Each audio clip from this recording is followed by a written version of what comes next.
High friends, welcome back to my channel homestyle কুকিংয়ে। আজকে আমি আপনাদের জন্য মূলো দিয়ে দারুণ একটা সুস্বাদু রেসিপি নিয়ে এসেছি। আপনারা কিন্তু আমার সাথে পুরো ভিডিওটাতে থাকুন আর দেখতে থাকুন রেসিপিটা আমি কিভাবে বানাই। আমি এখানে 4টে মূলো নিয়েছি, ভালো করে ওয়াশ করে নিয়েছি। এবার এগুলোকে গ্রেটারের সাহায্যে ভালো করে গ্রেট করে নেব। দেখুন আমার গ্রেট করা হয়ে গেছে। এবার কড়াতে তেল দিয়েছি, তেলটা গরম হয়ে গেছে। আমি সামান্য বড়ি নিয়েছিলাম, এই বড়িগুলোকে লাল লাল করে ভেজে নেব। দেখুন বড়িগুলো আমার ভাজা হয়ে গেছে, এবার এগুলোকে তুলে নেব।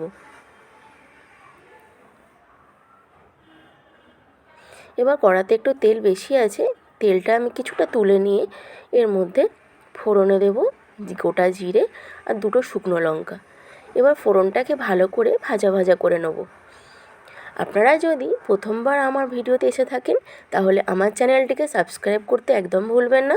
সাবস্ক্রাইব করে পাশে থাকা বেল আইকনটাকে অবশ্যই প্রেস করে দেবেন, যাতে সবার প্রথম আমার ভিডিওর নোটিফিকেশান আপনাদের কাছে পৌঁছে যেতে পারে।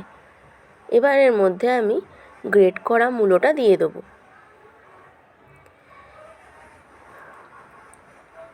এবার এটাকেও ভালো করে একটু ভাজা ভাজা করে নেব। আপনারা কিন্তু অবশ্যই একবার হলেও বাড়িতে এই রেসিপিটা ট্রাই করবেন। এই রেসিপিটা কিন্তু সত্যিই খুব সুস্বাদু খেতে হয়। আর আমাকে জানাতে একদম ভুলবেন না আপনাদের রেসিপিটা কী রকম লাগলো। আর যদি আমার রেসিপি ভালো লাগে তাহলে আপনার ফ্রেন্ডস আর ফ্যামিলিদের সাথে অবশ্যই শেয়ার করবেন। দেখুন মূলোটা আমার মোটামুটি ভাজা হয়ে গেছে। এবার এর মধ্যে আমি সামান্য একটু হলুদ আর একটু নুন দেব। এবার এটাকে আবার নাড়াচাড়া করে হতে দেব।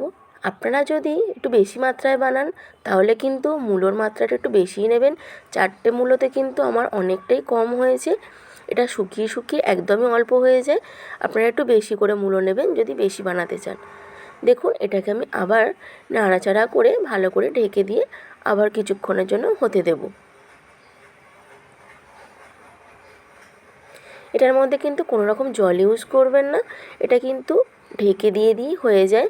এবার এর মধ্যে দেখুন যে বড়িগুলো আমি ভেজে রেখেছিলাম সেইগুলোকে আমি একটু ভেঙে নিয়েছি, এইগুলোকে দিয়ে দেবো। আর আমি একটু সামান্য চিনি নিয়েছি, এই চিনিটা দিয়ে দেবো। আপনারা কিন্তু অবশ্যই এই মিষ্টিটা দেবেন, এটা কিন্তু স্কিপ করবেন না, কারণ এই চিনিটা দিলে কিন্তু এর টেস্ট আরও অনেকটা বেড়ে যায় আর খেতেও খুব ভালো লাগে। এবার এটাকে যতক্ষণ না এটা সফট হয়ে যায় বড়িগুলো ততক্ষণ আমি একটু নাড়াচাড়া করে নেব।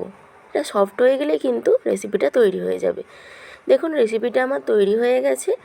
আপনাদের যদি আমার ভিডিও ভালো লাগে তাহলে লাইক, কমেন্ট, সাবস্ক্রাইব করতে ভুলবেন না। ভালো থাকবেন, সুস্থ থাকবেন।